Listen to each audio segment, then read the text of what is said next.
सम्पूर्णमा नमस्कार। यो मेरो दोस्रो भिडियो जुन चिनी मार्फत झोलमल तयार गर्ने प्रविधि म तपाईहरुलाई बताउँदैछु। यो 2.5 लिटर पानीमा 2.5 लिटरको बोतलमा यति पानी भरेर हामीले यसमा के मिसाउने छौं अनि कसरी तयार गर्ने छौं म तपाईलाई जानकारी गराउँदैछु। यो हाम्रो मर्चा हो। यो मर्चा यो बजारमा जहाँकै पाउँछ यस्तो खालको हुन्छ यो। अनि यो हाम्रो च्याउ हो। च्याउ चाहिँ नबिग्रेको ल्याउनु पर्ने हुन्छ।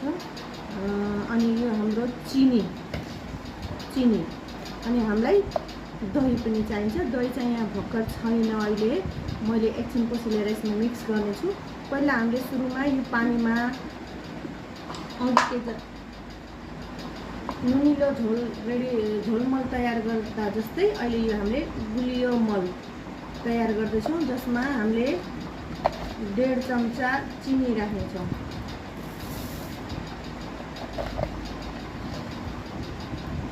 डेढ़ चम्चा यो हाम्रो चिनी हो। यो चिनी राखिसकेपछि हामीले यसलाई फेरि यसरी हल्लाएर यसलाई घोल्नेछौँ। घोलिसकेपछि हामीले यसमा फेरि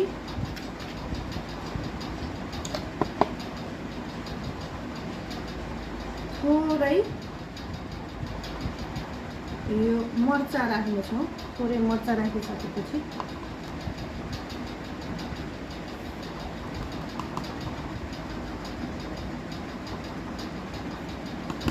फेरि मर्चा राख्ने अनि यसमा फेरि हामीले यो च्याउ राख्ने।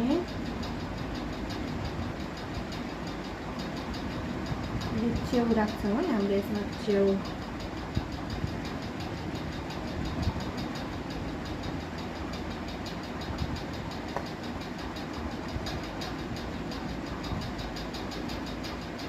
सेतो कुराहरू अथवा यसमा सेतो कुराहरू मात्र मिक्स गर्नुपर्ने हुन्छ। हामीले यसमा च्याउ राखिसक्यौँ। च्याउ राखिसकेपछि यसलाई फेरि ढक्कन लगाएर यसरी हामीले घोल्नेछौँ। घोलिसकेपछि यो यस्तो सेतो हुन्छ। यस्तो सेतो भइसकेपछि यसलाई 5 दिनसम्म हामीले राख्नुपर्ने हुन्छ। 5 दिनसम्म राखिसकेपछि हाम्रो यो झोल मल चाहिँ रेडी हुन्छ। यसलाई